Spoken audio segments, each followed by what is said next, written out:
This week, we're giving you our early thoughts and feelings on Resident Evil Requiem. Does the newest entry continue the horror franchise's golden age in style, or has it bitten off more than it can chew? We'll discuss all that and more on this week's HGO podcast.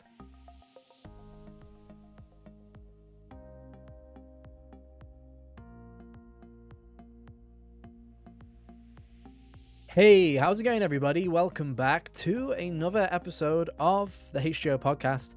One of your hosts today, Ethan, and joining me, as always, is my good friend Hunter. Hey, Hunter, how you doing? Oh, I'm doing just swell. This week, Resident Evil Requiem is here. It is Requiem for the Dead, but is it actually good for the living? We're going to talk all about it. Pokemon Gen 10 has been revealed at Pokemon Presents, and it's not presenting itself until 2027, so we'll talk about that too.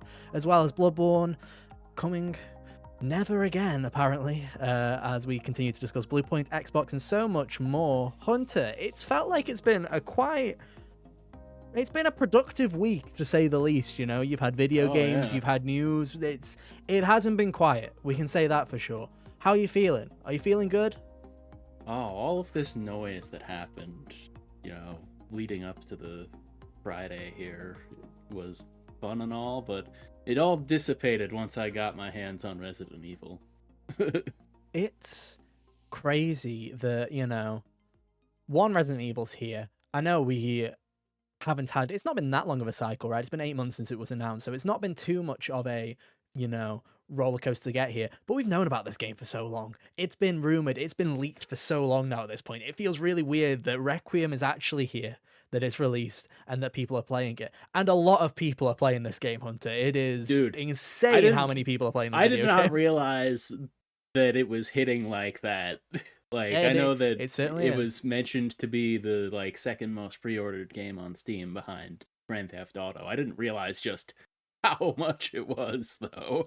Yeah, it's like all the tracking sites have been, all the figures that we have available have basically been saying that Requiem was the second most wishlisted game behind Grand Theft Auto in terms of interest from consumers, and consumers have sure shown up. That's for certain. We're going to be talking break the series record. Easy. I don't think it's even close. I know Capcom's been on a run, right? They've been on a golden little era of Resident Evil, but I feel like this is just the cherry on top of a rather large cake at this point. So, yeah, we're going to talk all about it. Hunter's been playing quite a bit of it. I haven't.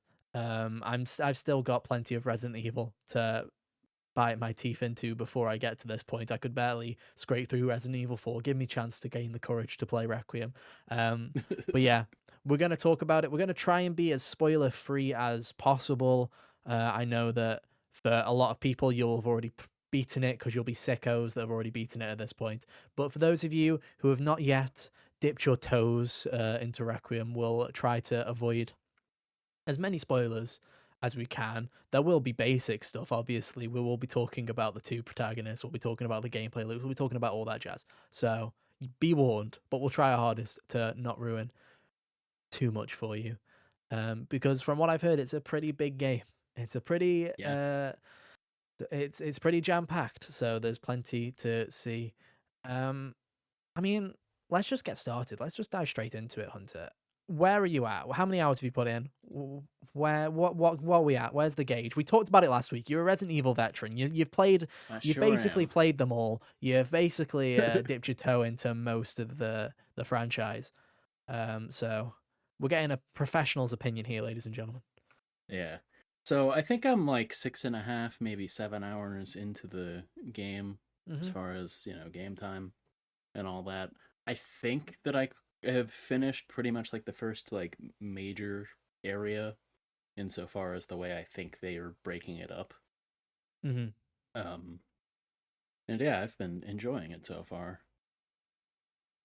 It's an interesting one. So yeah, obviously for those of you who haven't been keeping up, you play as two protagonists in this game. One of them is Grace Ashcroft, who is this FBI analyst who has been chucked into the terrors of Resident Evil, completely unprepared.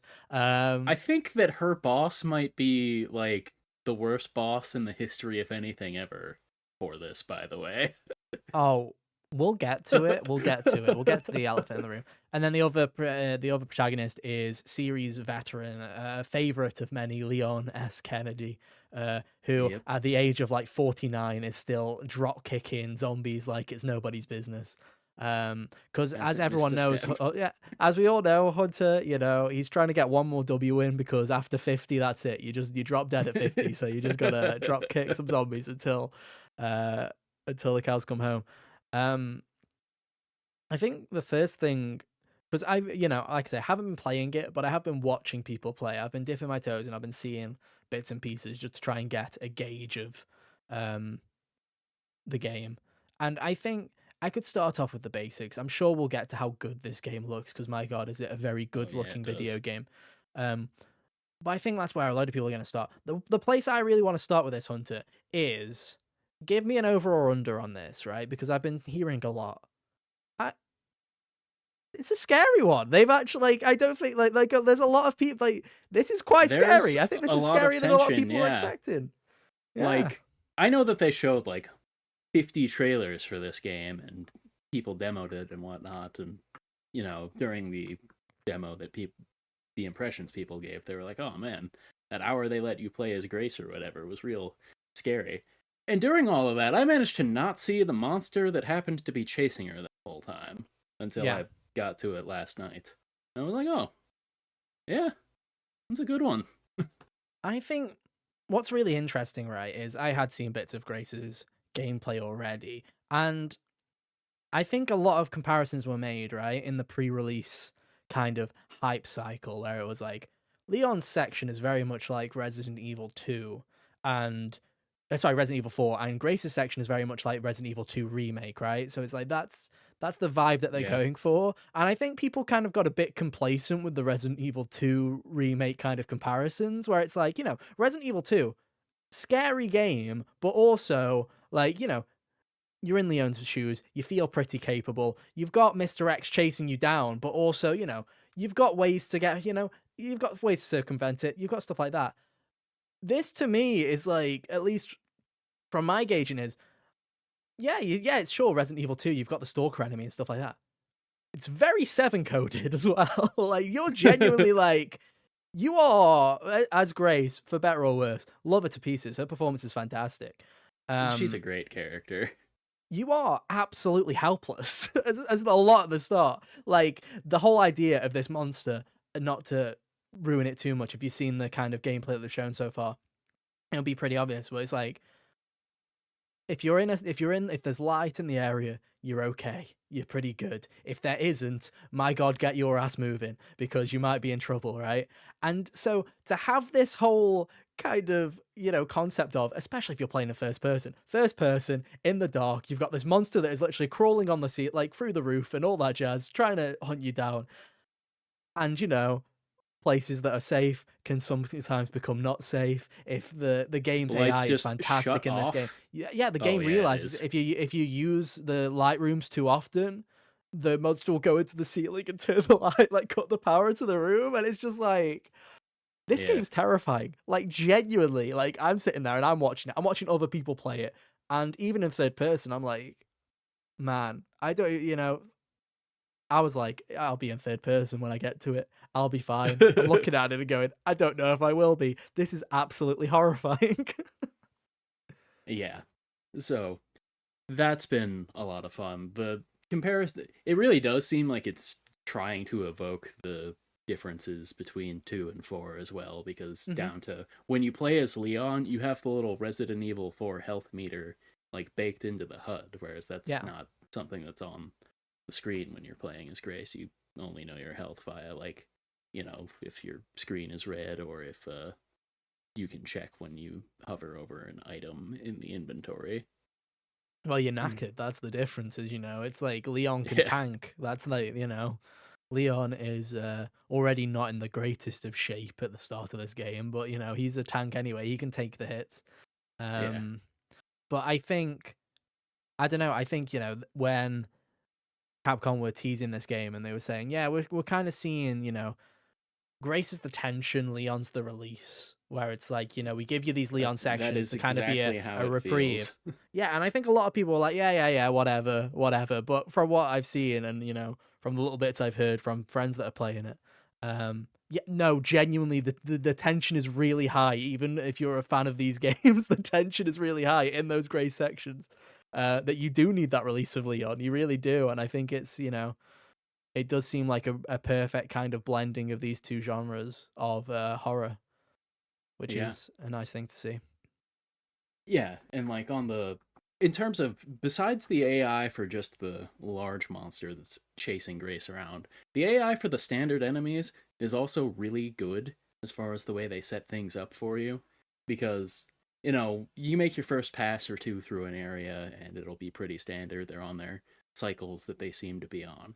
When you double back later, suddenly the little chef man with his big machete in the kitchen will be patrolling through the rest of the hallways in that little wing of the facility there. And it's like, oh, okay. Now I gotta Mm. be more on guard while I'm trying to, double back to get my goodies from the game room or whatever. Yeah, it's not just that. It's they've done an excellent job. Like again, a lot of the time you hear stuff in interviews, you're like, okay, that's just marketing jargon. That's just something that they're saying for the sake of it. Where they're like, oh yeah, we've tried our hardest to make every kind of, at least in that first area, every zombie kind of unique. They remember what they are, what their role is. They kind of have these different reactions, and it's Yeah. true. Like you say, you've got the chef, the singing.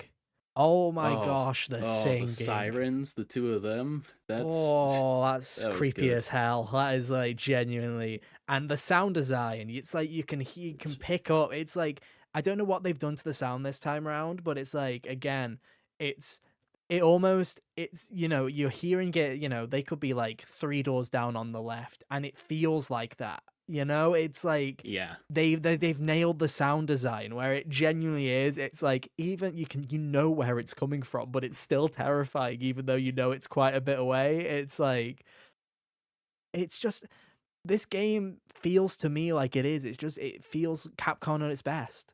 Like they genuinely, I think they've got it. It's like they've got it. They've all these remake projects. 7 and 8 are great video games, but they always seem to have almost this roller coaster effect in the fan base where there were some people that loved what they were doing and there were some people that didn't like that. Some people didn't like how kind of goofy and to the side parts of Village were and kind of how realistic it was. And, but all these little steps have been like little learning points where it's like, okay, we'll take a note from that. That worked really well in this. That worked really well in that. Yeah. Because, And they've like, just for built a it little up. while, it felt like 7 and 8 were the test beds for the remakes as, like, the Hmm. things that were like, okay, so we're going to actually sell the things that we've already made to these people again, but we want to Yeah. make sure it's good, is how it felt Hmm. 7 and 8 were, Yeah, totally. retrospectively. But this one feels like a culmination of basically everything since 2017 in the best of ways. It really Uh, does feel like it is. It's an amalgamation of everything that the modern Resident Evil kind of era has brought forward. And I just like I say, I don't think people are expecting it to be as scary as it is. I don't think people expected it to be as, satisfying. I mean, we can get to Leon in a bit, but they literally have just gone, oh, you know what? People really love mercenaries. People really love just being a badass as Leon Kennedy. So let's just make him as like, as action hero as he can get. And yeah. I think it's just it's such a good blend of game design being able, running for, running, quote unquote, crawling and crying through Grace's first area, right? Being Yeah. completely, you know, susceptible to everything, and then being able to go through it again as Leon and just kick the living daylights out of everything is a very good feeling, It's just like, um, Yeah. just The watching people play that the has other been quite thing that's therapeutic. fun is, there are certain enemies that have been populating that first zone Mm. where they're like, they're expecting you to maybe just avoid them as Grace and then come back and get them Hmm. as Leon. And I'm like, well, but I also want to know if I can do it. Yeah. with And you her. can. That's the And you crazy part, is can. that you can. Like, I dealt with Chef Man in pretty quick order once I got the thing that helps you do it. Yeah. And I was like, oh, it did work. Very good. So like it was a lot of fun because this first area, it seems to be pretty direct as far as the things you can do to, like, it'll guide you in the right direction pretty Mm. well as far as, you find the thing and it'll be like, oh, gotta get the 3 pieces of rock to open the door or whatever, and then do the little sub objective there. Eventually I hit a point where it's like, okay, I found a bunch of other key items that lead me back over to these rooms back that I couldn't get to before. I'm like, I'm just gonna go do all of this before I move on with my life. So it was fun to just, go back through and pull at all the threads like that. It really was reminiscent of working my way through the police department in Resident Evil 2 I during think it or what was, yeah. I think it was Gene Park who I saw, who was like, this is like, the mental institute, the first area of the game is like, this is like up there with like Raccoon City Police Department, where it's like it finally feels like, a cohesive area, like a proper little kind of yeah. succinct area of the game where it feels like, there's a reason for everything, there's a logical way through it, but it just feels so well realized, and it's just like, Yeah, every time, because there's only like 2 save points in the whole like area there, at least while hmm. you're Grace, and they're just placed really effectively Yeah. because everything just, I hit a door and I'd be like, oh, I'm back here. Cool. Let me just run to the item box real quick and, you know, drop some stuff there and be on my merry way. Kind of Yeah. deal. I just like, yeah, I'm very, I shouldn't be at this point. We shouldn't be surprised. That's the thing, is I'm not surprised that Capcom has managed to pull this off, because even last week when we were doing the thing, when we were doing our retrospective, which you can check back if you haven't listened to it, but it was like, I feel like I think they're gonna nail it this time, and they have, and it's like, we're sitting here now, as of recording this, is the, it's the Saturday after the game's come out, right? And it's like, this is the highest rated Resident Evil game since Resident Evil 4. And it's Yep. like, yeah. And I'm not sitting there going, wow, that's crazy. I'm just like, yeah, Yeah, it makes a that lot of sounds right to me. sense. That sounds right to me. Like, All the pieces are in place.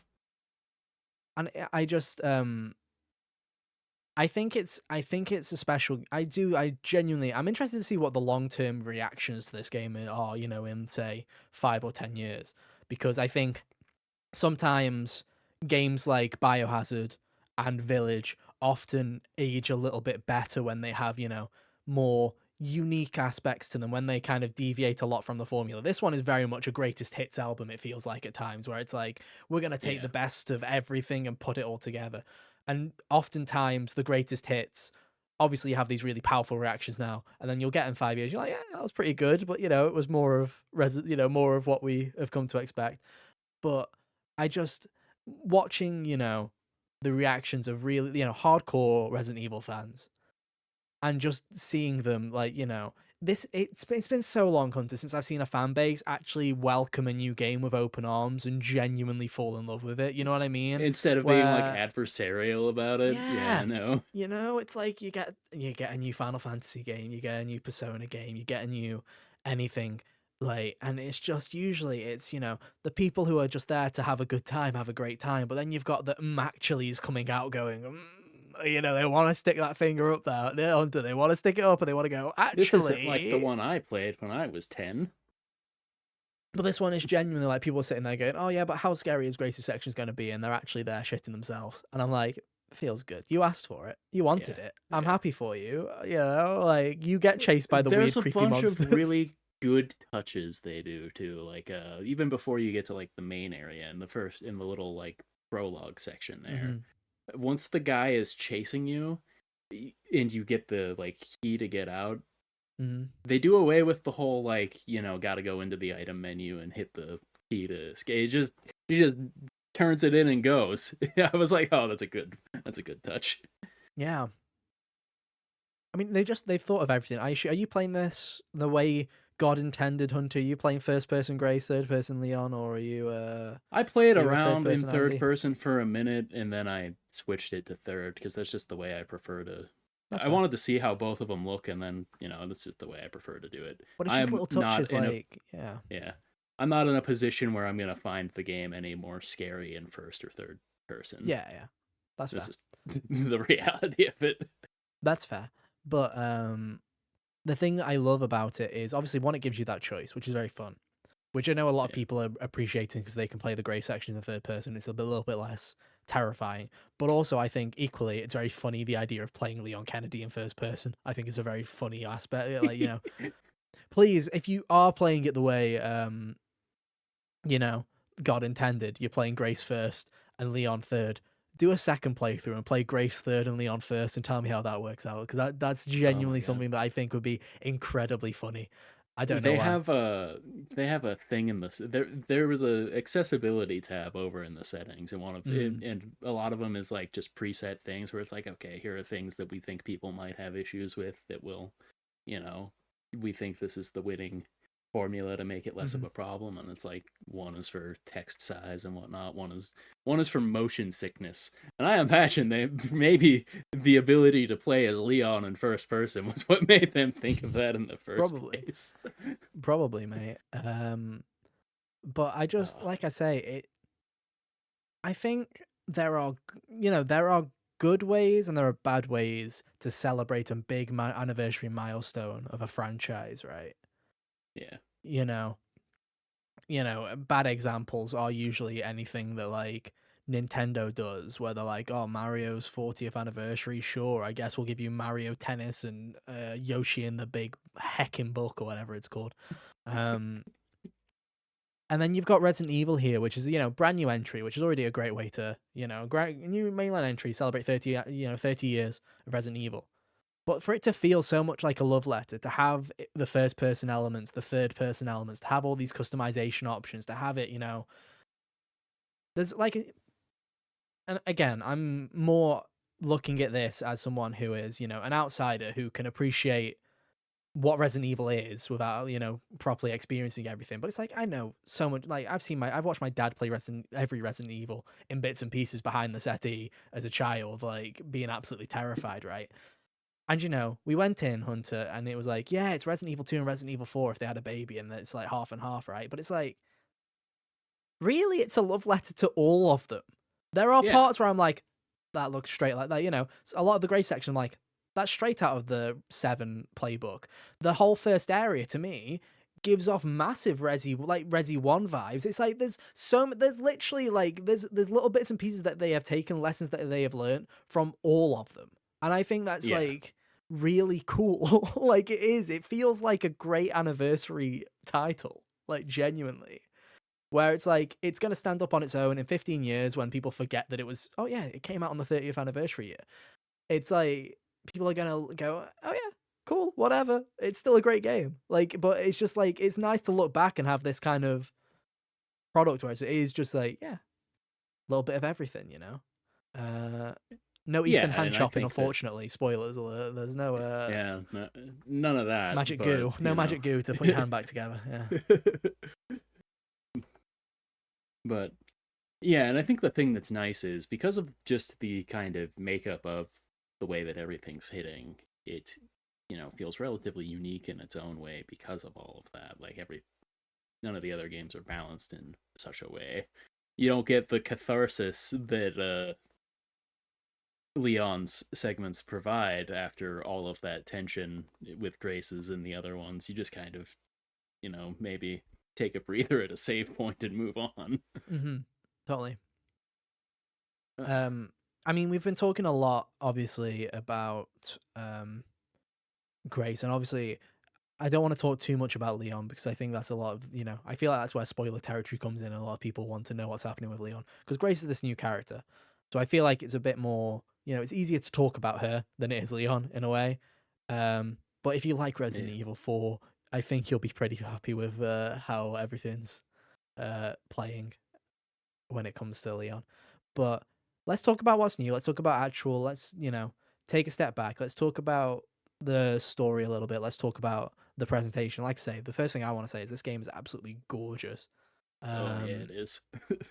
the fact that it is running on Switch 2 and still looks as good as it does on there, and the way that, again, I don't know what the RE engine does in terms of witchcraft when it's a single player narrative game, but I don't know how they do it. Like, I genuinely, and this is, you know me, Hunter. I'm a snob when it comes to performance and when it comes to games. I sit there and I squirm at terrible frame rates and terrible resolutions. But looking at the Switch 2 version, and yes, it has its frame drops and it has its, performance issues. But my God, it's a good way to play the game. You can comfortably and happily play that game on Switch 2, and it's fantastic. Like, Yeah. if you told me And two if you years got it ago the that way, next I'm pretty Resident, sure yeah, it comes with the other, or it came with the other two. you can get the generation pack or whatever it is, where it's if you buy it, I think it's $80 or $90 for 7, 8, and 9 altogether, or something like that, which is a steal. That's an absolute. Yeah. If you're a Nintendo fan, that's an absolute steal. You get three incredible experiences for like $20 more than you would have paid for Resident Evil Requiem anyway. I mean, why not? Yeah. But the fact that it's running as well as it does on there, and then you've got it on PS5. I think what's crazy to me is we've been living in the cross generation world, Hunter, for that long that I sat there and I don't know why I was watching the trailers for Requiem and I was like, this is great, this is looking good. But in my head, I'm like, Resi 4 remake looked fantastic. It was, there's not that big of a glow up. And then I'm just looking at the difference between Leon's model in 4 remake and him now. And I'm just sitting there and I'm like, oh my God, this is like, I can't believe we're saying it in the year of our Lord 2026. We're finally getting a next gen looking video game here. It's like the sixth one to come out where Oh I'm like, oh, here yeah. we are. We get one. We get one a year. Last year was Yeah. Death Stranding. This one's gonna be Resident Yeah. Evil. If GTA manages to somehow swerve the bullets and not get delayed again, we might get a second. But yeah, like Yeah. it's such a good looking video game. And I'm not talking about the, pisser technology volume 2. I'm just talking about on its own, genuinely on a base PS5. My God, Yeah. this game looks incredible and it's running at 60 FPS. Like, Yeah, just a lot of the details they have are real impressive. Like I said this about the Resident Evil 2 remake last week, but there are points in this game that just look absurdly wet again. yeah, And 100%. one of the details that I liked, like in my first little go, was first little bit is Leon there. You shoot something, blood gets in his hair in a way that looks real cool. Totally. The way that Yeah. Grace's haircut is like layered is cool. That's normally not something that comes off really well in games because people It's do the their new hair like hair that tech. all the It's the hair time. tech. The hair tech that they introduced to that on like the PC version of Resi 4 remake. I don't think it made it into the PS5 version. Correct me if I'm wrong. Mm, But they've managed to get it running on everything, like on everything bar Switch 2, I think, at this point. yeah, And that it makes just looks sense. so good. Like Grace's hair is just like the physics on it is just like It's very fantastic. impressive. Um the models in themselves are incredible. Like genuinely, you've got Leon and Grace who look fantastic, and then you've got all of the monsters look absolutely disgusting. Like absolutely vile. It's The main bad guy looks really good. yeah. They just there's that first scene of Grace walking on the street, right? And it's like it almost, I don't know, like incredibly normie thing to say, right? But it took me straight back to like Arkham Knight rain physics, where I saw when you Oh saw yeah, Arkham Knight for the first time, and you're like, oh wow, this is actually like this is running on a console, and I'm sitting there and I'm like, this is running on a console. Like I'm just sitting here, I'm like, "Look," like with the neon and everything, I'm just like, oh my yeah. gosh, it's beautiful. And then it very quickly sticks you in a dark cupboard with a with a lighter, and you're like, oh my God, this is absolutely, you know, terrifying. It's just I don't know what it is about Capcom and their art direction and just the way everything just kind of coalesces, but it is just it's a beautiful package, but it's also like they've nailed, like, it feels like, the dark scenes with Grace. It feels like you're properly in the dark. There've been a lot of Yeah, like if you don't got lights, it's impossible to see anything, at least if you do the settings the way they ask you to. I and guess you I haven't tried fiddling with brightness or anything to cheat but that, even but still, when you don't and you do have it intended, you always have that kind of gray there. Like most yeah. games don't ever properly get it where it does feel like total darkness, but it does. And it's just like, you know, the way you'll see fire through a grate and just the way that the light is coming out of it, stuff like that. I'm just sitting there and I'm like, ugh, you're just Yeah. showing off at this point. Like it genuinely is just a Like in the beautiful, first beautiful. little hotel section there, this is something I had a compliment for Silent Hill too, a few years ago too, was it was still daylight out, but when you're inside, it's so the darkness is so oppressive that you forget about that when you're not like around a window or anything. Yeah. Um, like it's a very, very good looking game and is matched equally by the performance capture and the performances in general. I'm putting a prediction out here right now. I can't remember what her name is. I should probably look it up. Whoever is performing Grace will be nominated for Performance of the Year at the Game Awards, and it's like Yeah, it's not front runner even right close. now. Legitimately, and I don't say this lightly. I think we actually have. It's been so long, so much so that we're genuinely talking like, early Resident Evil here, Hunter. Like it feels for the first time where we've actually got a new a new kind of mainstay cast member in terms of a Resident Evil character, where it's like Grace kind of feels like an actual kind of mainstay where people will talk about her like for years to come. That Yeah, isn't like, I already Ethan's really like like her. is a nothing Some burger people character. like him, but other equally as many people are like, yeah, whatever. I think that Yeah, Grace is gonna be a fan favorite for a while. 100%, right? It's like, and they're doing again. It's nothing that hasn't been done in a video game before, but it's just like subtle point. And you're playing in third person, Hunter, so you'll notice. It's just like obviously she's a nervous wreck at the start of this video game. Yeah. Spoiler alert: she's a nervous wreck for most of this video game, but you'll just notice subtle character changes. You'll notice her animations change partway through the game. She starts getting a tiny bit more confident and stuff like that, and it's just like the way that they are handling her character. It's like a lot of the times in video games, you always kind of that there's an actor behind a character, right? You know that performance, you're like they're giving a great performance. There's many a time where I'm sitting in a video game, right, like watching a cutscene or whatever. Last year with Expedition 33, let's use that as an example. And I'm sitting there and I'm just thinking, oh my god, Ben Starr is killing this right now. Like what a performance, right? I'm just sitting there and I'm like, the emotion in that, what a powerful scene. There are points in this game where I'm just literally going, I'm like, no, this is a terrified person in an absolutely horrific situation, right? And Yeah. she's that good at pretending to be terrified that I genuinely am thinking that they chucked her in a room with this demon and left her, like, just left the mic on. You know what I mean? Like, it is Yeah. actually terrifying. Oh. Um, I think the thing that really sells it too is like short of playing as Ashley for 5 minutes in the mhm. remake of 4, you don't have people who are this afraid of their surroundings. Yeah. Like Ethan was not very capable either, but he was way more blasé about it in the other two games, or it was more like he was just annoyed Mhm. rather than, you know, whatever. Where Grace is, her soul leaves her body every time something shows Yeah, up, totally. and it's really good.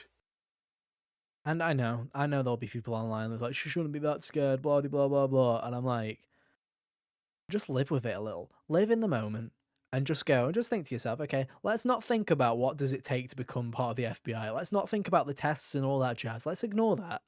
And let's just go. If you were, I don't know how old Grace is. I'm guessing mid-20s. That's my kind of guess, right? So let's say, 26, 20, 27, something like that, Yeah, right? If you were a 26-year-old, if you're our age, right?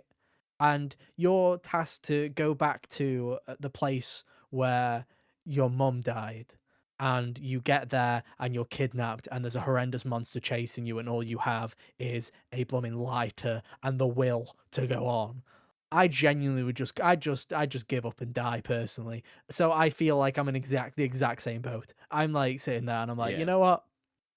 I respect it, and it's a hell of a performance. Yeah. Legitimately, it's extremely impressive. And again, I know you're jokingly saying front runner because we haven't had that many games this year, but I genuinely think she will be. I genuinely think Yeah, that this is like the yeah, I performance. said that half sarcastically, but also I kind of mean it, where it'd be like, Hmm. everything else that comes out, gonna be comparing it to her now, I think. And obviously, Nick does a fantastic job of Leon still. Yeah, he's great as Leon. It's cool to see that he's got to play like every era of Leon's life Yeah, now, and it's yeah. fun to see the differences I there. can't I can't wait for in 10 years where he gets to play old man Leon where he's like 62 and can only drop kick two enemies at a time. Um but yeah, it's just I I think from a narrative point of view, I think it's almost refreshing to kind of go back to, pseudo umbrella shenanigans. Like it feels like going back Yeah, to the core of the series in a way, and not just bringing back. Like I said this last week. There's nothing worse than an Avengers a glub shito moment of a let's just bring back people and give a round of applause just for the sake of it. Right? I'm not all for that, but you know. Deciding, okay, yeah, we want to do something with Leon again. It has been a while. It was Resident Evil 6, right? It's been a while. yeah, But deciding to do that and go, okay, what can we do? Returning to Raccoon yeah. City, They made it Umbrella, the make remnants of it. sense. It's they're not doing it just for the sake of it. This doesn't feel like a we've run out of ideas. We're just going back to what works. This just feels like, again, 30th year. What is Raccoon City like after we dropped a bomb on it? Yeah, Let's have a go. What secrets of Umbrella are there still to unravel? You've had Chris in the past like 2 games who's just like randomly showing up and go, hey, there's something about Umbrella still, I guess, and blah then blah walks blah blah. off. blah. Bloody bloody blue blue. Yeah, Why let me not? get bigger again. Why not delve into it a little bit? The references to Alyssa and stuff like that, having it, Yeah, some more deep cuts, for fans, but also again having the new character in Grace and this whole new narrative. It's like I just sit here and it almost feels like it was cheating. It's like you almost sit there and you go, yeah, okay, doing a Resident Evil, Resident 2 and 4 kind of hybrid game that's part of which is set in the ruins of Raccoon City and all this jazz, and you just sit there and you're like, it almost feels like something that a fan would ask for 20 years ago. You know what I mean? dude, this game is like it's got all of the it's like everything that 6 kind of wanted to be, Yeah. as far as fan service, but actually well done Hmm. and a good game. Yeah. It's extremely impressive to me. Like, and I know that like I say, I didn't expect this game to be bad at all. Um, there was never a doubt in my mind that this game wouldn't come out and be great because they have been just hitting, home run after home run at this point. Um, I think the thing that speaks to how impressive it is that, they have been this consistent. Sometimes when you're this consistent, it's hard to actually make an impression in a way that people will be like, oh, wow, that's really good. Like last year with Doom the Dark Ages, it was as mhm. good as the previous two, but people are like, oh, it's more Doom. Thumbs up. Move on with your life or And whatever. I think the only thing I can kind of extrapolate from that really is the fact that, 7 and 8, even though they are great games in their own right, they weren't for everybody. They weren't everyone's cup of Yeah. tea. So I think, and like I say, the remakes bar 3, which was fine, but, it kind of felt short. 2 and 4 were such home runs that, I mean, it was only a matter of time before there would be another home run kind of mainline entry. Yeah. But we haven't had a home run mainline entry since Resi 4. So the fact that, it's like, oh, it's finally Yeah. time. Yeah, it feels like, everything is kind of coalesced into this. And it's like, yeah, of course. Yeah. I Now, feel like you've got to hope that, like, my hope for this is that, they keep on doing what they're doing. And what I mean by that is, Resi 10 isn't just, oh, it's that again, half Resi, half action game, half more, survival. It's like, I hope they do keep going, okay, what can we do next time? You know, I hope that they don't just go, okay, Village was a bit too wacky. Well, we'll only do this or that going forward.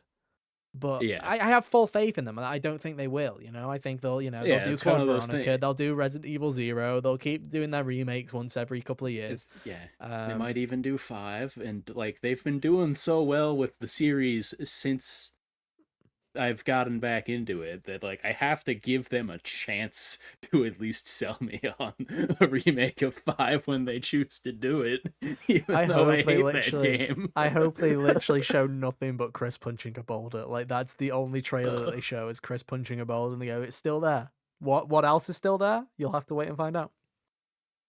that's the interesting thing too, is because like if they wanted to do that and then, you know, do away with the AI partner thing for the whole game, I think that kind of the balance they're doing with maybe not necessarily uh one person gets tension, one person gets action, but the kind of passing the baton back and forth Would be an interesting way way to that go they're about doing it. thing would be a way to do 5 and well, I don't want to get into the machinations of what it would take to accomplish a remake of 6 that's halfway passable, but I think 5 That's would a be long way out, possible mate. in That's a a long way out. yeah, be the precursor to like Resident Evil 12 or something. Probably. Well, I mean, what Uh, was it? Was it they? I can't remember. Was it something internally they're planning 10 for 2030? I think was that something like that. So it's oh, a while away. So you never yeah. know. You'll at least get 2 remakes in between that time. I can promise you. I'm not just saying that because Code Veronica is all but waiting in the wings at this point. Um, Yeah, the thing about all those leaks about what the next one would be is technically they were all right about what exists. I mean, that's the problem, right? Is you sit here and it's Resident Evil, fans rejoice. It's great to have a new entry, and then it's great to also know that you're getting 2 remakes relatively, soon-ish, because we know, unfortunately, it's like the opposite of like Square Enix, right? Where you sit there and you go, oh, will we ever get a Kingdom Hearts game again? It's like Resident Evil fans are sitting here going, yeah, we just got a game that's like an 89 on Metacritic, and then we're gonna get a Code Veronica remake next year, and then probably a Zero remake the year after that. So it's just like, you know what I mean? It's just like they're just sitting there. It's just like you Yeah, kind of already know your runway already. Um, can't complain. I assume that this is a recommendation from your first. easily, yes. Uh, Water's Wet, Resident Yeah. Evil, a new entry in the Resident Evil franchise is good. Um, but no, it genuinely does. It's very impressive. Like I said, I do want to get around to this at some point. I'm scared to do so, mainly because those grey sections are bloody terrifying.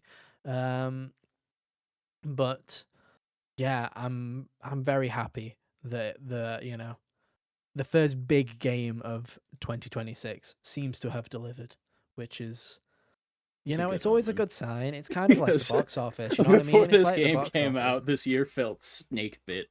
Yeah, it really did, and it's still all to play for. It's still all to Yeah, play I for, know, but this but is at least good vibes.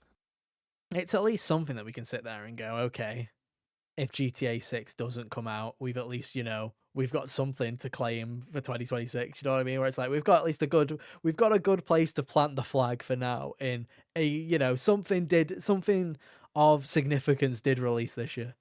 Um, so yeah, that's that, ladies and gentlemen. Speaking of 2026, something that's not happening in 2026, Pokemon Generation 10. Pokemon presented a delay for the mainline entry of Pokemon this past week. Did you watch Pokemon Presents Hunter? I know you're a huge number one Pokemon I fan. I had better things to do So did I, to yesterday, be I'm honest. sorry. I've No, seen what don't the starters look apologize. like, and normally I would give it like the courtesy skim when I know Mm. we're gonna talk about it or whatever, but you know, Our resident Pokemon expert Kyle did not. To be fair, I didn't tell Kyle we were going to talk about Pokemon. Probably could have, and he probably would have come in and been like, "Hey, here's the lowdown," right? But as the second in command for Pokemon news, let me give you a bit of a rundown, okay, Hunter? You ready for this? Something trading cards, something Pokemon Sleep, something Pokemon Go, something Pokemon Cafe Remix, probably something. Pokemon, I don't know, card games, events, world tours, go to Pokemon Was there more Pokopia, of the blah, blah, blah, stop blah, blah. motion show? I don't know, mate. I can't say Pokopia. I'm stumbling on that, so that's out next week. But the big 30th anniversary reveal was Pokemon Winds and Pokemon Waves, the Generation 10 Pokemon. Speaking of leaks, we've known those names at least for a year now at this point, so do with that what you will. People weren't shocked. I think the one thing that was shocking, again, look at the trailer. It seems like Game Freak has finally at least listened to some semblance of criticism, because this game, listen, I never expect the most insanely beautiful video games from Game Freak. I never expect cutting edge graphics from them, but it does look pretty good. At least from the first little bits and pieces that we've seen. I saw a screenshot of like one of the ocean views. I'm like, yeah, it looks about on the level of like Breath of the Wild or something, as far as the way the water looks. It's reasonable. It basically looks a bit like Breath of the Wild, but with some really insane water physics, which is cool. But yeah, Generation 10 is here. It looks like it's taking place in like the the Southeast Asia kind of archipelago. So it's it's all about islands. It's all about it basically just looks like we're doing a redo of Gen 9, and it's probably going to be better, which is, I can't complain. I think the big thing, obviously, they showed the starters. You've got the bird. Is it?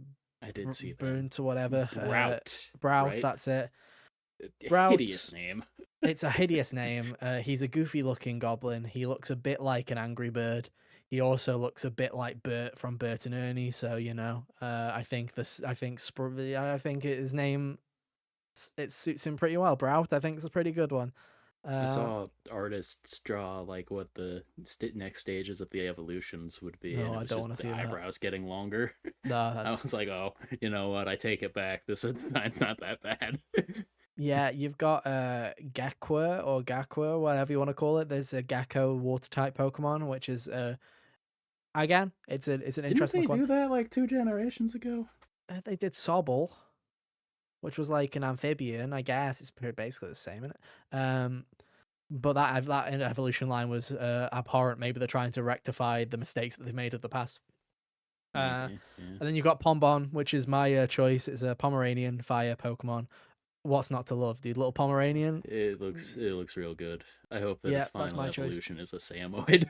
No.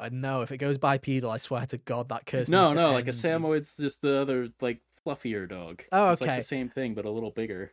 Yeah, I just hope it's not bipedal. That's my one. The curse of the fire type is you must stand on 2 legs, and I'm like, no, please, I don't want to, not again. The last one broke the curse. What? Oh yeah, because it was a fucking alligator, dude. That didn't stop for alligator. Yeah, true. But all the others, I think the problem with starter Pokemon is they always look like shit posts until the game is out, and then they're real. You know what I mean? Where it's like you always look at the new starters and go, they're not real. They're not real. They can't hurt you. And then eventually you look back and you go, yeah, of course Grookey's a Pokemon. Like you looked at Grookey the first time, you're like, bro, you're not real. No, you're not. Cinderace, not real Pokemon, mate. Yeah, there was a lot of them like that. Like I think the last ones that I saw that I was like, yeah, that seems about right, was humorously I know everyone else seems to hate it, but the Generation 7 starters, I was like, yeah, you all look legit. Yeah, Litten, Rowlet, and Poplio. Yeah. They sure are a bunch, that's for sure. But I mean, the main gimmick of these games seems to be obviously traversing the islands. You can go in the water, which is nice, so you can actually swim with Pokemon and stuff like that. That seems to be a big kind of gimmick. It looks, at least from what we've seen, that the whole they were testing procedural generation, I'm hoping that's in the bin. It looks like it's more of a properly structured video game, thank God. But yeah, I mean, the big surprise, we'll talk about it. The main thing to talk about is, yes, there's a new Pokemon game. The shocker is it's not coming this year.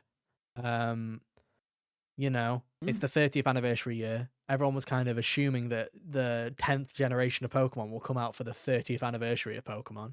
And and it's just a simultaneous release in 2027. I'm gonna put You my know, money on this right now. It will be fall 2027. I don't think that it will be early 2027. I think that'd be crazy. I don't Um, think they'd. Yeah, that'd be silly. If it was going to be early, I think they would have just rushed it out the door at that or they, point. I think this is the kind of game where, and Pokemon and Nintendo have done this before, where they announce a game for, they announce a game way too early and they'll just put the date on it. Do you remember when Donkey Kong Country Returns HD got a January release date in like April Yeah, of like that yeah. year? Like you just sit there, you're like, Yeah, it was like the summer show that year, and I was like, it's "What are a you announcing port. games for January It's a for port. You've a given it a Wii release date game?" in January, dude. Like what? But I'm genuinely surprised. I think that shows two things. I think one, Game Freak are listening. They know that the last generation, Scarlet and Violet, were rough and that they can't go through that again. I think they're genuinely scared, to be honest, and they probably want that extra year of polish. So fair Yeah, play to them. Can't hate them. People have said spend more time on the video game and that they've gone you'd okay think it. bet. You'd think it would be easier to come by an extra year of polish for these things, but Considering it's the most profitable video game property in the world, yeah, you'd think so, wouldn't you? yeah, Um, yeah. Like I've always been like, I don't think Pikachu is gonna die if you just delay your game one more year. yeah, but they have given you like, have you seen? It's like they've got like Mr. Windy Chew and Miss Wavy Chew, like fucking like they've got like two different Pikachu's now. They've got different outfits on, one for each game.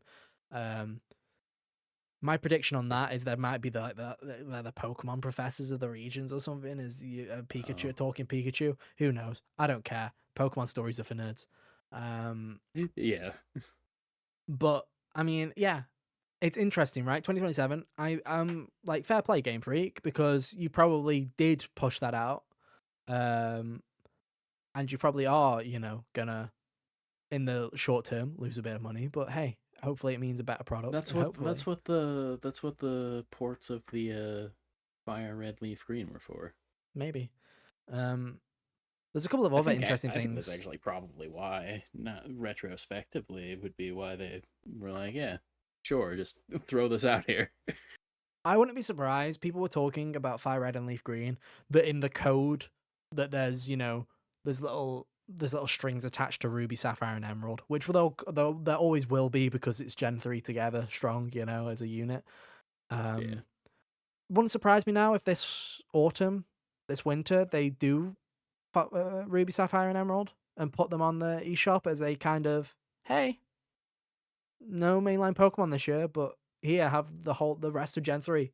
Here's the first half, Fire Red and Leaf Green in February for the actual 30th date, and then later in the year, hey, here's the other ones because we know that you'll probably want to finish your Pokedexes, you sick fucks. So that wouldn't surprise me. I mean, another thing that I was maybe considering, Hunter, is with this RAM shortage, with this chip problem, have they delayed it so that they can get more units made? Are they Yeah, like, hey, maybe. do we That could, do we leave yeah, it a it's like a year? genuine issue with this series specifically. Yeah. Do we leave it a year? Because obviously the difference between a GTA 6 coming out this year and a Pokemon game coming out this year is PS5s have been out for 6 years at that point. And, I'm sure PlayStation are stockpiling as many consoles as they can right now, but you've already got an 85 million, 90 million install base that are going to buy GTA 6, right? Whereas Yeah. Nintendo will have only have had a year and a bit on their hands with Switch 2. And obviously it's been doing extremely well, especially in Japan, right? But yeah, you might want a little bit more of a user base or at least a bit of a stockpile so that you can start selling these and going, hey, look, it's a Switch 2 exclusive. Here's your big Pokemon. Dish it out, right? Yeah. Um, the big question is, and be all doom and gloom, we were all under the impression that Gen 10 was going to be Nintendo's big game this year.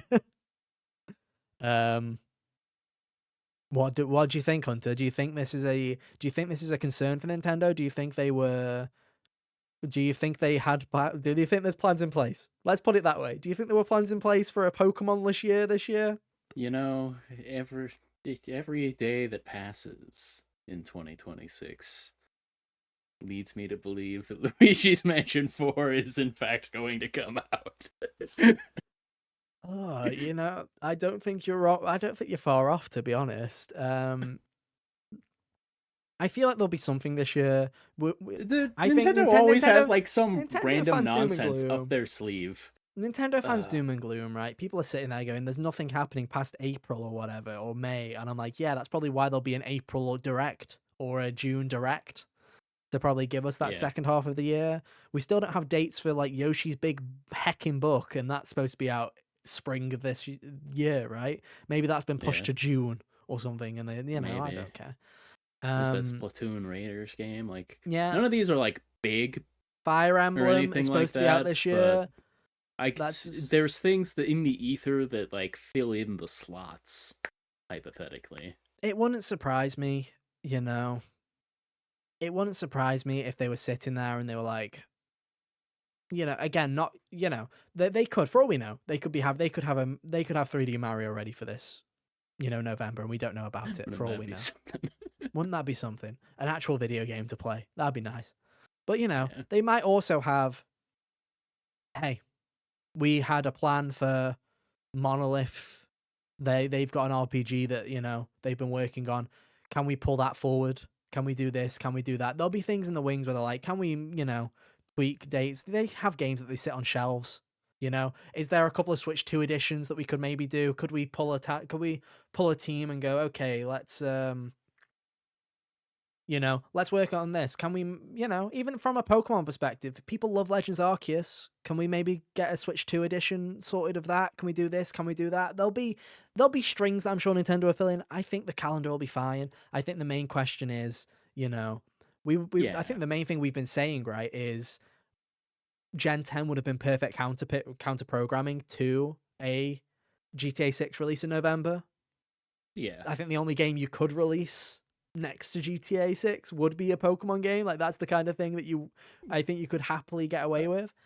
I mean, yeah, but also I don't really think Nintendo really cares is the other thing, Oh, I think the Like, only thing they care about is selling consoles, like, and selling yeah. games. And that's the only reason I think they would do it, is to counter program everybody buying a PS5 that wanted GTA 6 to go, oh yeah, but Pokemon, and then them having to toy with themselves or buying something for their kid, go, oh, the age old question.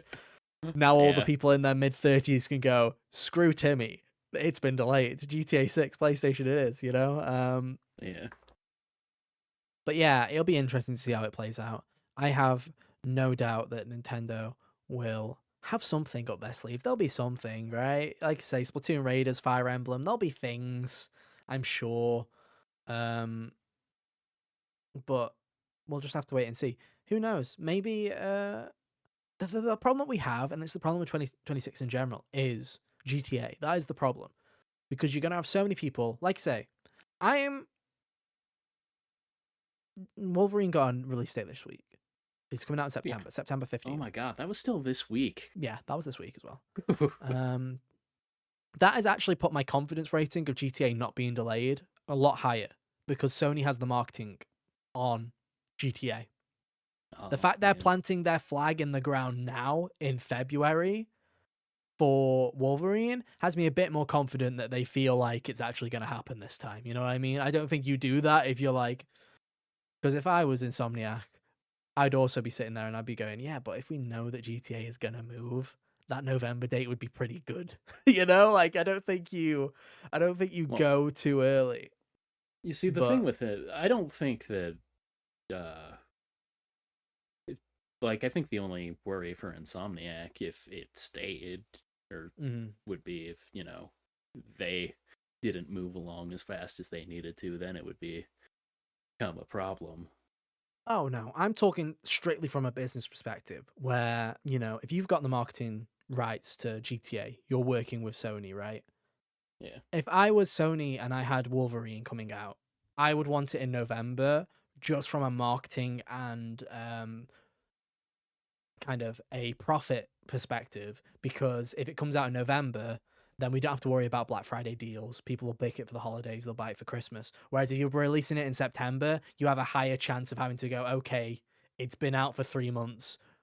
we need to do something for Black Friday. We need to discount this. Profit margins might be lower Yeah. just because of stuff like that. So I'm sitting there going over under. If you've got the marketing and little birdie's telling you, if Strauss Zelnick is shouting at Herman Hulse, 65% chance. I feel like that's enough for you to go, okay, lock it in now. Just like lock it in. I think If we're part of my hearing head was whispers, also, I was thinking about Spider-Man 2, and I had forgotten that was October. yeah, they released it Around later that than time, not Spider-Man 1. September. Yeah, they released it a little Yeah. bit later. I think that's because that game needed more time in the oven, but also in terms of sales, I think it helped a little It was bit. going to be fine. I think it was going to be fine anyway. I think Wolverine will be fine as well, but hey ho. Right. Let's wrap this up with a bit of Xbox and PlayStation drama. Obviously, as everything continues up, I think the main thing that we wanted to talk about really was the thing that happened with Bluepoint, because all is quiet on the Xbox front. Everybody has been sitting there umming and ahhing. Oh, what is going to happen with Xbox? Are they going to go back to exclusivity? Are they going to do this? Are they going to do that? And I think all they've decided, Hunter, is they were going to do a couple of nothing burger interviews and then just go, we'll keep going with what we're doing. We'll keep doing what we're doing until we decide something different, which is basically nothing. We discussed this a little bit at length in last week's podcast at the top of the show, but having sat for a week, mellowed on it, Hunter, I'm still like fairly certain they're just going to stay the course. They're just going to keep doing what they were doing already. I don't see much of a change on the Xbox front, really. I think they're just going to keep releasing stuff multi-platform and keeping it like, I think they'll still make hardware. I still think there might be the potential of, timed exclusivity being a thing instead of day and date like they were originally planning. But I don't see a future for Xbox that isn't them becoming the biggest third-party publisher in the world. Yeah, that's the thing, right? Is like they've already started doing it. I don't think, like, on one hand, the people who bought your machine this time aren't gonna trust you because you already buried the knife in their back, so to speak. And people like me who never bought an Xbox in the first place have already won holding out this time. So I'm just gonna hold out forever, I think the hard part is you can't go back. A lot of people are saying, oh, they might do exclusivity for this, or they might reel plans back in. I'm like, okay, fair enough, but 2026 is the big 25th anniversary of Xbox. It's the big year for Xbox, right? You've got a new Halo, you've got a new Gears, you've got a new Forza, you've got a new Fable.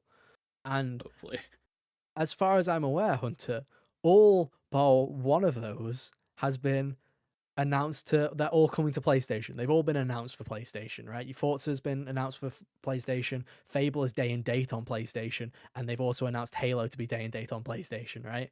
Yeah, like everything except the only one that hasn't is Gears, and Gears of War Remastered came to PS5 last year. So spoiler alert, I'm sure that was in the plans anyway. Yeah. And call me daft, I feel like there's no worse time to double down on going back to your roots being a console manufacturer than the current crisis that we're having with technology in general. I think there's no worse play. So that's the funny thing about the talk of new consoles right now. If the RAM shortage wasn't happening, I would still be a tough sell. 100%. Because, like, what is this generation? I don't think this generation has delivered on any of the promises that were at the start of it, really.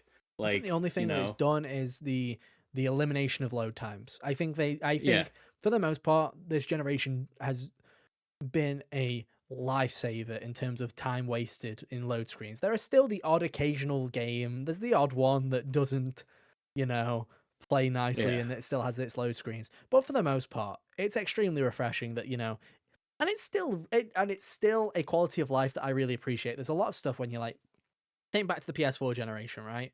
And you have stuff like, the capture buttons, sharing screenshots, doing this and that, where by the time we got to this point in the generation, I was kind of over it. You know what I mean? Where it's like, it was there, it was a thing, but I didn't appreciate it like I used to. It was just, it became ingrained. I still appreciate the loads and the SSD. I still appreciate that, where I'm like, there's still games where I'm going, that was quick. I remember playing Yote last October, and I sat there and I'm like, whoa, that bloody hell.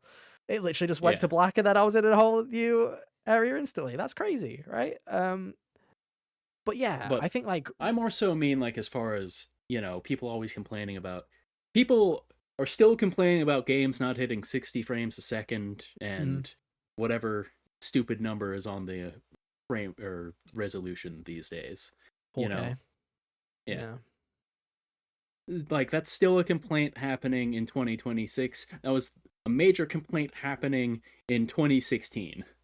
And like why would you assume that the PlayStation 6 or Xbox disaster truck would change anything about that now when that comes out? I think we've gotten a lot better. I think that, I think where we are right now is because a lot of games are still being made for PS4. So you are getting games where it is, and now, we have gone, in just 10 years, we have gone from a console culture of 30 FPS to 60.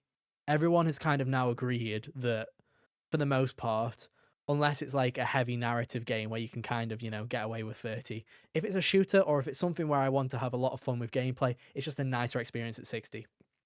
And 10 years ago, everyone was like, no, these consoles are poop. You will play The Last of Us Part 2 at 30 FPS, and sometimes it won't make that. And now it's like, yeah, you can play it at 60, or you can play it with ray traced reflections and, whatever, kind of foliated lighting or whatever they're coming up with. And I think everybody, and I think this is the one thing this generation has done that I am extremely grateful for, is everyone's just gone, nah, I'll just take the frame rate, mate. I don't care about ray tracing. I don't care about this kind of rendering. A lot of people will just, most of the time, they'll be like, do you want it to look slightly nicer, or would you like it to play nicer? Everyone just has kind of decided that, hey, I play video games for gameplay. I'm kind of grateful for that, right? But you're right, we don't need new consoles, because I think, one, we haven't reached the potential yet. Resident Evil is, yet again, as we mentioned earlier, one of the few games where it does feel like we've actually, reached that level. Spider-Man 2 is another one where I'm like, this game's great, and it runs at 60. That's great. That's all I need. That's all I need. Is a game that looks like Spider-Man 2 and runs at 60. More than happy. Ghost of Yote, same thing. More than happy. And I think what Sony has done this week, PSSR getting an upgrade, and it's literally just a system software upgrade. You check a box, we've updated it, right? It's like one of the great things, one of the few things that I like about AI upscaling in video games. I think it has allowed developers on PC to become extremely lazy because they can go, oh, what? Our game's unoptimized and it doesn't run well? Well, just run it at a lower resolution and use AI upscaling, dummy. I think it's stupid, whatever, right? But on consoles, like the difference between 1.0 and the whatever they're calling this new version of PSSR is, it's genuinely like, oh, that's fantastic. And it's a software update, so we don't even need new hardware anymore to improve the way things are. I'm like, why do we need a new console right now? Why do we really need a new console? We don't. Yeah, and also like up until last year, like PS4 was still getting stuff. It still is now, mate. It still is now. Yeah. It's like I am almost certain, and I hate this, dude. It's like, Persona 4 Revival is the first Persona game that's not getting a PS4 release. Spoiler alert, and it would be able to run on it. Like, that's when they've made the choice, right? Yeah, that's when we've seen that first trailer. It would be able to run. The PS2 one looked like it was running it a bit better, to be honest. But yeah. Yeah, like the PS4 has become harder to kill than the PS2 was. That was still getting releases in 2011. 100%. But I think we are at that point now with Xbox where it's like, no, don't double down on console. Double down on software. I think that's where you're going. The only changes I see is changes to Game Pass. I think Game Pass is unsustainable. I would just go all in, to be honest, on the software future and just be like, we'll be the biggest publisher in the world. Most of the studios under the sun. Just give up the ghost at this point, You don't. If you want to make hardware, make enthusiast level hardware. If you want to be that person, I think we're in a bad position to be in right now too. Yeah, terrible. Terrible, terrible position to be in. But Steam is like, let's put the pause on that thing we were talking about. will we ever get in the Steam machine? I don't know, but yeah. But that's what I would do in a world where you have no restrictions on hardware. That's what I would do. Is I would be the person that was like, okay, we're going to be the biggest publisher in the world. We'll still make an Xbox. If you want to buy it, it is essentially it's basically a PC in a console form factor that similar to the Steam machine, that you can run Steam on it, but you can also run the Microsoft Store. You can also do this, you can also do that, and you have access to your old games. Wonderful. Whatever, that's kind of the solution I'd go for. I definitely wouldn't double down on a box because, no offense, but it's like, unless you are already in that ecosystem at that point, you're not going to switch anybody over. You're just not. Even with exclusives, people's friends, people's game libraries, everything is already on their console of choice, whether it's Nintendo or PlayStation. And spoiler alert, there are a lot of the younger generation is moving to PC because they just play free-to-play games like Fortnite. So it's like, I don't see a win there. And it's like, also, like, you own all these studios, and if you did double down on consoles and whatnot, like, you don't really have that many system sellers either. The only people who would buy a console for Halo and Gears of War are the people you already have, which has been shown to not be enough. Yeah. And, you have these incredible studios like Playground who can make Forza Horizon and can make Fable. And you have, But the problem with games at this point anyway is that they take that long to make that you're literally Sony's having this exact problem right now, where you're going to have a studio definitely. That's going to make you one, maybe two video games an entire generation with the current way that the landscape is. And, if you have a studio like a Naughty Dog, where for better or for worse, it's probably going to be a very high priority game when that comes out, fair enough, you can maybe justify that.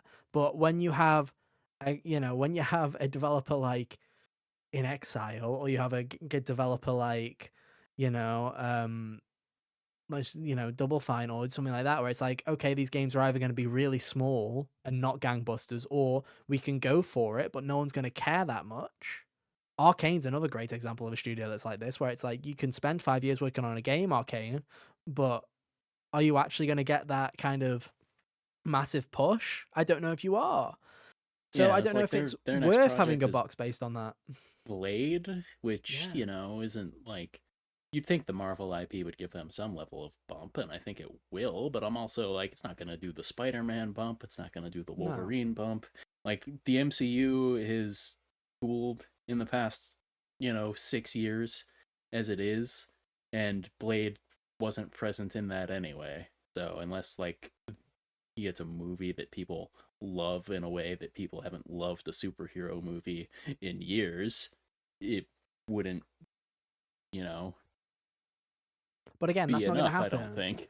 And even if it did, you're going to have, your issue's going to be fatigue, because Insomniac's been making Spider-Man games for a while now. You're probably going to get Spider-Man 3 by 2028 would be my guess, right? So you're going to get that third Spider-Man game. You're going to have that Hydra game that Amy Hennig has been working on. That's been going on for ages, and it's all but confirmed at this point, because Warner Brothers said it in a financial report this past week, because that was also this week. Bloody hell. That in terms of the gaming sector, they're going back to making what they're going back to what they know is what they're quoting, and their games are returning in 27 to 28. So that probably means that you're going to have a sequel to Hogwarts Legacy, and Rocksteady returning to Arkham is probably what's going to happen. There's probably going to be the return of Batman. So it's like, probably an Injustice game too, if I had to guess. Is Blade going to stand out if you're going to have all these all these superhero games? I don't know. Like, who knows? But, like, even Wolverine coming out this year, like, that's, I don't even know. In term, like, as far as Blade would be more on the violent side of things compared to Batman or Spider-Man. And I'm going to be really interested to see how Wolverine does, because, I don't know how big the X-Men actually is, because it's like one of those things where people, I feel like they make it a big deal, but in terms of casual audiences, I don't know how big I don't think X-Men the can X-Men are a possibly big be. deal, but I do think Wolverine is a relatively big deal. I think, yeah, but not Spider-Man big deal, not Batman big No, deal. no, no. Like Spider-Man, Batman, and Superman have always been like the three big ones. Yeah. I think I'm Wolverine is like interested, the yeah. tier underneath with Wonder Woman. Yeah, but how that'll do, especially if it's a M for mature game, how is that going to Yeah. do? We'll see. Um, but yeah, it's an interesting position at Xbox. I don't know what they're going to do. If I had my crystal ball, if I was to guess, it would be studios closing and changes to Game Pass. Those will be the immediate differences. I think Game Pass. I genuinely see a future where Game Pass either goes up in price again or they start going, listen, we're just going to make Game Pass Xbox games going forward. And you might get a couple of indie titles here and there, but the days of getting an Expedition 33, the days of getting, a big kind of title are over, because I don't know how much further you can go, especially if you're moving to a PC model, because PC gamers will ring you for everything that you've got. They are used to Steam sales where they can buy something for £2.50. If you tell them Yeah. that there's a big blockbuster game on Game Pass that's coming out and you can pay $10, like $12 for that month just to play it, they will 100% give you $12 and then cancel that membership and never come back. So, like, I don't even play on PC, and that's what I do every exactly. once a year. You have something that's interesting. I have all those times I cashed in on Game Pass. I think I maybe paid $1 for it. Yeah, that's just what people do. It's not sustainable. So it's an interesting place. I'm interested to see where Asher goes with it.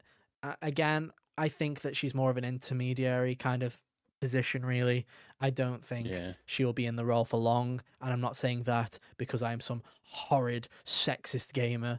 That's true, but it's actually because no, just that's gonna go out of context. Ugh, oh well. No, it's not because I'm a horrible person. It's because it just seems to me like this is a corporate thing. Move someone from AI. The AI sector's booming right now. Move somebody that knows how to do that kind of thing. Set them off, see what happens. Just, I feel like this is something that Satya Nadella is just like, Yeah. we'll see what Yeah. happens. Maybe it'll work. Maybe it won't. We just really need to get Phil out. And Maybe. like in the overall scheme of things, even if it doesn't work out, Microsoft themselves, I don't think are gonna care that much. No. That's like part of the new when the news hit last week or whatever. People were talking about, they were using Microsoft and Xbox interchangeably as far as the who's gonna care about what and the consequences for which will happen. And I'm like, well, Microsoft will make money some other way, even if Xbox dissipates. Microsoft will always be fine. There's something that I've always found off, though, in that, I don't like how they tried to scapegoat everything onto Sarah Bond. I'm sure there were plenty of faults. I'm sure there were plenty of things that were Sarah's issue. But the fact that Phil was over her the entire time and they're just trying to chuck everything on her seems extremely kind of suspicious to me. That seems very kind of scapegoaty kind of behavior. Like I say, not to say that she probably, that there were issues there. I'm sure there were. But, coming out a couple of days later and going, oh yeah, it was her idea to do this, this, this, this, this, and this, even though Phil was there the whole time. I'm like, okay.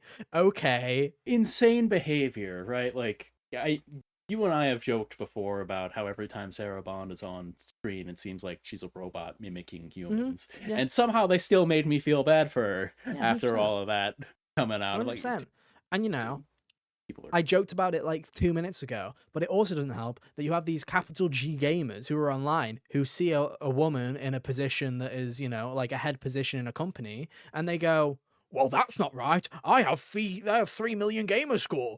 I know more than her. You know what I mean? Like, it's just like, it's like Devin Pritchard with Nintendo, the new Nintendo of America CEO. It's just like, I don't know what it is about people going, like, I don't get what it is about, a woman leading a company, but they just get that they're be in their britches straight away and have to go straight away into that kind of stupid rhetoric where I'm like, who cares if she's a gamer or not? Yeah, who like cares if they're Phil this or Spencer that? was a gamer, and it hasn't worked out too well for you. I am sorry. Exactly. And I'm sitting there and I'm like, okay, let's put Strauss Zelnick, the Take-Two CEO. He's never played the game in his life, and he happily admits it on calls. And that's the thing is, I feel like if you got random Jeremy off the street, if, instead of Asher, it was just this random bloke that you'd never heard of, who had the exact same kind of backstory, came from AI, did this and that, I feel like people wouldn't be batting an eyelid as much. And that's what's kind of stupid, where it is just, I just sit there and I'm like, I joke about it, I make fun of it, but I also just do sit there and I'm like, what are we doing? Like, what are you doing? Like, get a life. Like, genuinely, just go outside, touch grass, never come back. Like, it's just absolute just shambles, mate. Anyway, now on to Sony. They should get rid of Herman Holst. No, I'm starting to feel like that way. It doesn't seem like things have went his way since he's got the position, has it? I just don't know if he was the right person for the job. That's why, when you start sitting Probably there not. I think he was better suited to just being in charge of Gorilla. Yeah, 100%. I don't know. It's interesting, right? Because it's like, let's talk about Bluepoint. Obviously, Bluepoint is closing down in the next couple of weeks. It's been revealed. It's been it's been reported on by Jason Schreier and a handful of other people that they tried pitching a handful of it, including what everyone said was obvious, pitch Bloodborne. They did. Never forget what they took from you. I mean, here's the thing, right? Is I've heard conflating reports. I've heard somebody say it's got nothing to do with FromSoft. Sony was, everyone seems to be terrified of FromSoft, which I think is fair enough. Sony wants to keep a good relationship. Sony 100% owns Bloodborne. If they wanted to make a remake, they could without even asking From Software. They can. But it seems to me like they didn't want to because they don't want to upset FromSoft, which I think is fine. And I think that's a valid kind of thing to do. But I feel like you could still find a way to make it work then. Instead of setting the remake studio off on this fruitless quest of live service God of War. Here's what you do, is you go to them, okay, I understand that you guys really don't want a remake, right? Okay, maybe you didn't like how we did Demon's Souls. Fair enough. That's fine. How would you feel about us doing similar to what we did with the Uncharted Nathan Drake collection and porting Bloodborne to PS5 and PC? It'll be your code, it'll be your version. We will just up-res it and we'll port it to modern consoles. How would you feel about that? It's a small job. It's not a huge job. It won't keep the whole studio afloat, but hopefully it'll be a job that takes, I don't know, 6 to 8 months, whatever, and it'll bide us over for a little bit if you don't want us to do a remake. Because that's what they were doing beforehand. They were doing like the Nathan Drake collection, and they were doing like ports like Gravity Rush Remastered. They were doing stuff like that. I feel like they could have got away with that if FromSoft doesn't want a remake. Hey, can we port it to PS5? Can we do this and that? Can we just let us make it look a little nicer? Yeah, just let us up-res it a little tiny bit. But yeah, so you've got that, which kind of stinks. The whole thing with Bluepoint is the idea of them going from making Demon's Souls to supporting Santa Monica on God of War to making a games as a service God of War game is a pipeline that you sit there and you go, what on earth were you thinking? Yeah, a pipeline in more ways than one. You only came up with it from smoking something. And it's interesting, right? Because, for the most part, they've left some of their other studios alone. Like Housemarque, they just let them make Returnal. They just let them make Saros. They haven't tried to stick their fingers, in other people's business in that regard. So why would you buy a studio that is known as for a specialty? A studio that makes remasters and remakes and go, right, stick you on support for a brand new God of War game, and what's that? Like, people are sitting there and they're like, oh, but Bluepoint pitched the games as a service God of War game. And I'm like, yes, but it's your job as Herman Holst to go, know your field, know your lane, right? Yeah. No, I do not want a team of 70 making a games as a service. I want a team of 70 taking these IPs that we have that we can no longer really profit from because studios don't want to work on them, and I want you to remake them. I want you to go and look at stuff like Infamous. I want you to go and look at stuff like Killzone. Just anything that we have, right? Even if I would never want to put a Killzone remake or a remaster, right? But look at those kind of IPs and go, okay, what's Guerrilla never going to work on? What's Sucker Punch never going to work on? What's Naughty Dog never going to work on? And just start going, okay, right, can we do a remake of the original Uncharted? Can we go and look at Jak and Daxter like apparently they were looking at? Can we look at this? Can we look at that? Hey, there's some Japan studio IP that hasn't had much love recently. Can we go and have a Like look at that stuff? imagine if they had like Bluepoint set on that stuff. Like they would have had like pretty much just what Bandai Namco has been doing right now. Yeah. Except you wouldn't need to, have Bandai Namco do it for you. The idea of having a specialist studio and then just not going, nah, mate, making a Atreus Games as a Service game, like, actually get in the bin. Like, genuinely get in the bin. And like I say, yes, should Bluepoint have pitched it? No. But equally, it's on Herman, it's on PlayStation Studios as a, as a publisher, as a kind of, as a leader for them to go, no, that's not your lane. Stay in your lane. We've got other games. We got 12, 13 games as a service games running right now. We don't need you making one. Yeah, it's so the games as a service and all the sheer number of them every time is just real stupid when I think about it. Like, if 3 of them worked, they still would have struggled to have like a sustainable player base for more than a year because there aren't enough people in the world for 12 games as a service games to work under the same people. And don't get me wrong, right? I understand the allure of games as a service. I understand it because, you would be stupid to not want one because anybody would want one. You just want, because all you need is one of them and then you're fine. You're set. If you have one that's actually really good and works, you'd be all set. You kind of did with Helldivers in a way. Helldivers was working pretty well.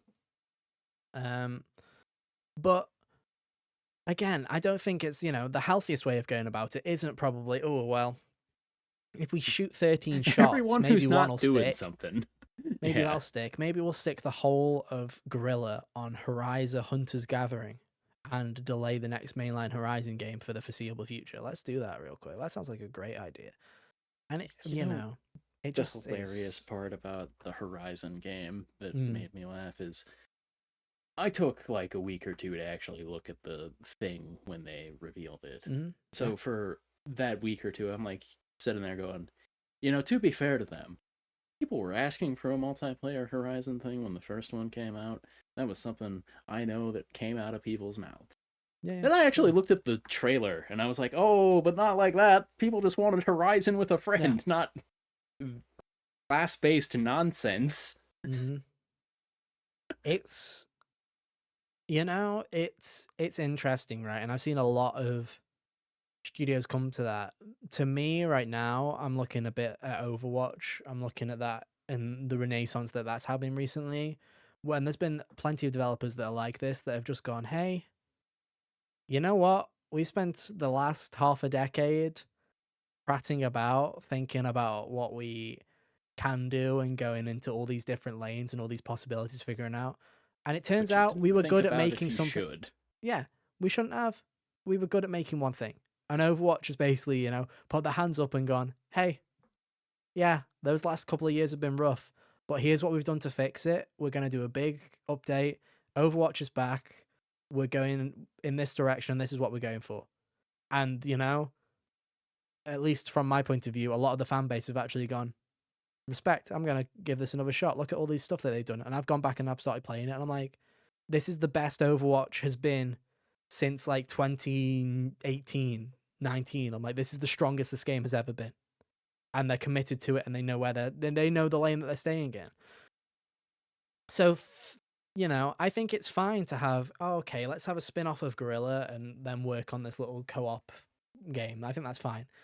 To then go, nah, whole studio, work on this overly, stylized co-op version of the game that's not really what people wanted, but it's close enough, go for it. Well, yeah, delay the whole of the franchise. That third entry, yeah, nah, just push it. We don't need it. And it's just like, you sit there and you're like, why? You've just had Naughty Dog 2 years ago cancel an online game and go, this will eat us alive if it does well, so we decided to scrap it. And you're still sitting there sending the rest of them to the mines going, yes, dig for gold. You'll find it. Even One of you worse, will. delaying the third Horizon game delays, whatever the next generational hit is gonna be. Because will anyone care by the time we get back to Horizon? That's the genuine question, is will anybody care, right? Yeah. But no, I think, I hate that what's happened to Bluepoint. It's genuinely a generational fumble from a era of PlayStation that is just a generational fumble in general, to be honest. Game publishing malpractice. You've had nothing but disasters, really. It's been a miracle that there's been, it's a miracle we got Astrobot. It's a miracle we got Returnal. It's a miracle that Insomniac have been able to release as much as they have. And, Horizon Forbidden West and God of War Ragnarok were very good as well. But my goodness, it's like, you look at everything that's happened, right? You look at the wasted years of Naughty Dog. You look at the wasted years of Bend and Media Molecule and just all of these studios. The fact that it's like, yeah, Sucker Punch is working on Ghost of Yote, sure, and Legends, and, that's fine. But, it's going to take 5 years for the sequel to come out, and that's just kind of it. It's like, that's your PS5 generational game from Sucker Punch is a sequel to a PS4 generation game. And you're just like, oh, okay, cool. I guess that's it. And it's just, yeah, we'll buy Bungie and we'll sabotage it to the ground, and we'll buy a studio that makes a game called Concord. We'll buy it a year before they release it, and it'll be a disaster, and we'll close the studio down. We'll buy a remake studio. The most amount of money that anybody's ever spent on something for that game that existed for a week. We'll buy a remake studio, and after we've bought them, we won't even give them an attempt to make a single remake because we don't want to annoy From Software. And as we know, as a brand, PlayStation does not have many inactive franchises that could use a remaster or remake. We all know that PlayStation IP. Sure, people don't care about that, not at all.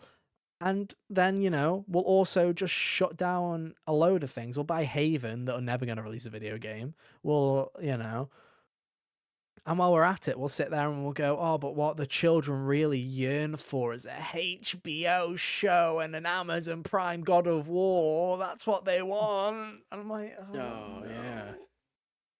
It's just like, you sit there and you look at the good stuff, right? And you look at Fallout, and Fallout to me is, yeah, we don't have anything Fallout coming in for a little while. Sure, we'll put all of our creative energy into that. Whereas God of War is just, we got big IP, we need money, give it to Amazon, make them butcher it, profit. And it's just like, you know what I mean? Like, dude, that screenshot yesterday was rough. Oh, it's horrendous, dude. Like, my goodness. I was like, oh man, I take back any mean thing I said about the Zelda image. Wait, at least no. At least Zelda herself looked convincing.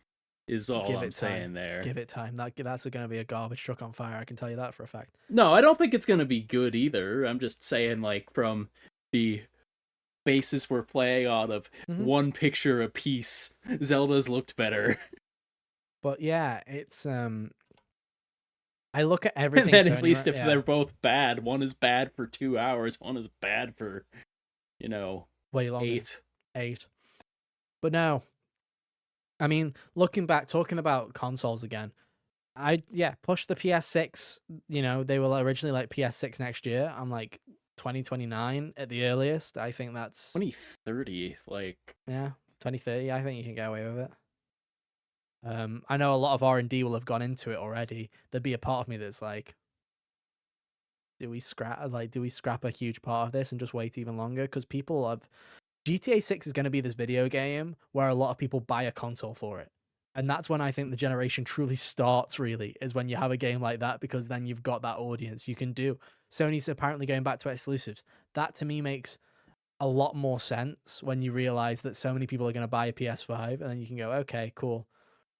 will start marketing these as exclusives a little bit more. Because, Xbox has done a much better job than PlayStation at getting the PC audience to actually care about their games and their releases, mainly because you've got a subscription that you can use on your PC. Yeah. But also because their games kind of work better on PC. A lot more people on PC want to play games like Sea of Thieves and Forza and Halo and stuff than they do a Horizon or a God of War.